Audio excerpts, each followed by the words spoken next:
नमस्ते दोस्तों, आज हम बात करने वाले हैं एक बहुत ही जरूरी विषय पर, बेरोजगारी के बारे में। ये बहुत बड़ी समस्या है जो काफी समय से चली आ रही है और दुर्भाग्य से हाल के आंकड़े अच्छे नहीं दिख रहे हैं। जरा सोचो, सितंबर 2024 तक भारत में हर 100 में से लगभग 8 लोग जो नौकरी की तलाश में हैं, उन्हें नौकरी नहीं मिल रही है। ये बहुत बड़ी संख्या है। हाँ, अच्छी खबर यह है कि ये संख्या अगस्त 2024 से थोड़ी बेहतर है, लेकिन यहाँ एक अटकाने वाली बात है। वास्तव में काम करने वाले लोगों की संख्या भी कम हुई है। ऐसा लगता है जैसे लोग निराश हो रहे हैं और नौकरी ढूंढना ही छोड़ दे रहे हैं। और अगर हम अलग अलग राज्यों को देखें तो स्थिति और भी असमान है। कुछ जगहों जैसे लक्षद्वीप, गोवा और अंडमान और निकोबार द्वीप समूह में बहुत से लोग बेरोजगार हैं, जबकि त्रिपुरा, मध्य प्रदेश और झारखंड जैसे राज्यों में ये संख्या बहुत कम है। इससे पता चलता है कि भारत के कुछ हिस्से आर्थिक रूप से दूसरों की तुलना में बेहतर कर रहे हैं। पर यहाँ एक बहुत ही जरूरी बात है जिस पर हमें सोचना चाहिए। भारत में युवाओं को नौकरी ढूंढने में बहुत मुश्किल हो रही है। यह एक बहुत बड़ी बात है, क्योंकि अगर युवाओं के पास नौकरियां नहीं होंगी तो भारत का भविष्य में तरक्की करना बहुत मुश्किल होगा। हमें ऐसे रास्ते खोजने होंगे जिससे युवाओं को अच्छी नौकरियां पाने के लिए जरूरी शिक्षा और हुनर मिल सके।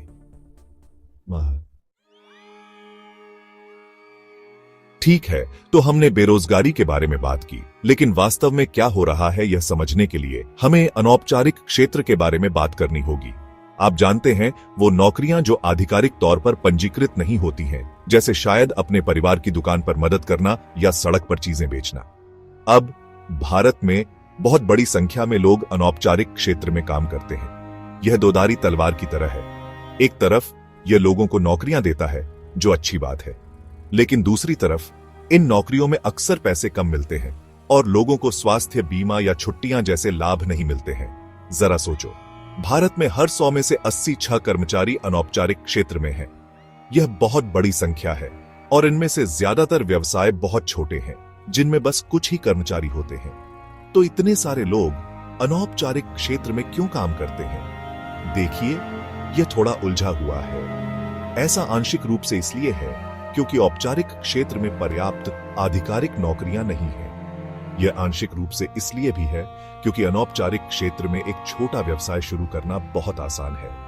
आपको इतने सारे नियमों और विनियमों से नहीं जूझना पड़ता है। लेकिन यहां एक बात है, भारत की अर्थव्यवस्था को वास्तव में मजबूत बनाने के लिए हमें ऐसे तरीके ढूंढने होंगे जिससे लोगों को अनौपचारिक क्षेत्र से औपचारिक क्षेत्र में जाने में मदद मिल सके। इसका मतलब है व्यवसाय शुरू करना और उसे चलाना आसान बनाना, लोगों को बेहतर नौकरियां पाने के लिए जरूरी कौशल देना और यह सुनिश्चित करना कि सभी को सफल होने का एक समान मौका मिले। तो हमने बेरोजगारी और अनौपचारिक क्षेत्र के बारे में अलग अलग बात की है, लेकिन यहां एक बात है, ये वास्तव में एक दूसरे से जुड़े हुए हैं। जब लोगों को औपचारिक क्षेत्र में नौकरियां नहीं मिलती हैं, तो वे अक्सर जो भी काम मिलता है उसे करने लगते हैं, भले ही वह अनौपचारिक क्षेत्र में ही क्यों न हो। यह मुश्किल हो सकता है क्योंकि अनौपचारिक क्षेत्र में नौकरियों में अक्सर पैसे कम मिलते हैं और ज्यादा सुरक्षा भी नहीं होती है। यह एक दुष्चक्र की तरह है। ज्यादा बेरोजगारी से ज्यादा लोग अनौपचारिक क्षेत्र में काम करने लगते हैं, जिससे मजदूरी कम रहती है और लोगों के लिए गरीबी से बाहर निकलना मुश्किल हो जाता है। और यहाँ एक और समस्या है, चूंकि अनौपचारिक क्षेत्र को आधिकारिक रूप से मान्यता प्राप्त नहीं है, इसीलिए सरकार को इन व्यवसायों से कर वसूलने में मुश्किल होती है। इसका मतलब है कि सरकार के पास स्कूलों, अस्पतालों और सड़कों जैसी महत्वपूर्ण चीजों पर खर्च करने के लिए कम पैसे होते हैं, जिससे अंततः सभी को नुकसान होता है। तो हम क्या कर सकते हैं?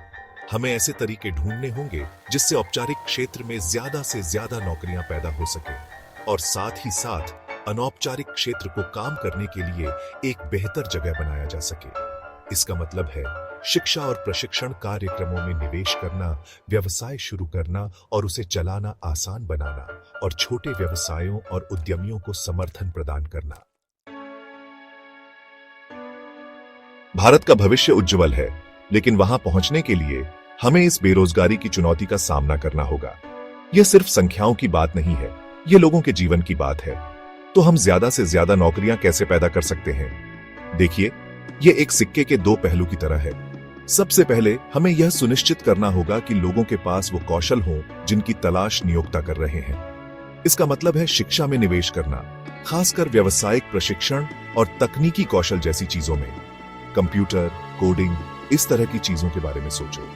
सरकार को व्यवसायों के साथ मिलकर यह पता लगाना चाहिए कि किन कौशलों की मांग है और यह सुनिश्चित करना चाहिए कि हमारी शिक्षा प्रणाली उन्हीं कौशलों की शिक्षा दे रही है।